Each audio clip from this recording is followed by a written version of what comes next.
আমরা আশা করব যে আর যেন আমাদের মৃত্যু দেখতে না হয়, এই অবস্থার এই যুদ্ধের অবসান ঘটে। আসছি যে বাংলাদেশের কাছে বাংলাদেশের নাগরিকদের নিরাপত্তা সবচেয়ে বেশি গুরুত্বপূর্ণ আমাদের কাছে।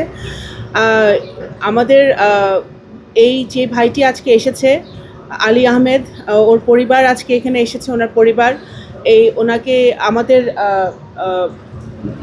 প্রবাসী কল্যাণ মন্ত্রণালয়ের সচিব সহ আমাদের কর্মকর্তারা এবং তার পরিবারের সদস্যরা আলী আহমেদের কে নিয়ে ওনার মৌলভীবাজারে তার যে গ্রামের বাড়ি ওখানে নিয়ে যাবে।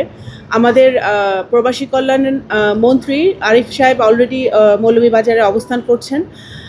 আমাদের সরকারের পক্ষ থেকে আমরা যতটুক আমাদের নাগরিকদের পাশে থাকা যায় সেটা আমরা করার চেষ্টা করছি। এখানে আজকে আরও দুজন গতকালকে আপনারা শুনেছেন ইতিমধ্যে রিয়াদে নিহত হয়েছে, এবং তাদের পরিবারের সাথে ইতিমধ্যে আমাদের প্রতিমন্ত্রী বলেছেন আমরা যোগাযোগ করেছি, কথা বলেছি, এবং তাদেরকে কিভাবে আমরা খুবই শীঘ্রই আমরা দেশে ফিরিয়ে আনতে পারি সেই কাজও আমরা করছি। আমরা এতটুকুই বলতে পারি যে আজকে এখানে এসেছি, এয়ারপোর্টে এভাবে আসতে হবে সেটা আমরা কখনো চিন্তা করি নাই, কিন্তু আমরা আশা করব যে আর যেন আমাদের মৃত্যু দেখতে না হয়, এই অবস্থার এই যুদ্ধের অবসান।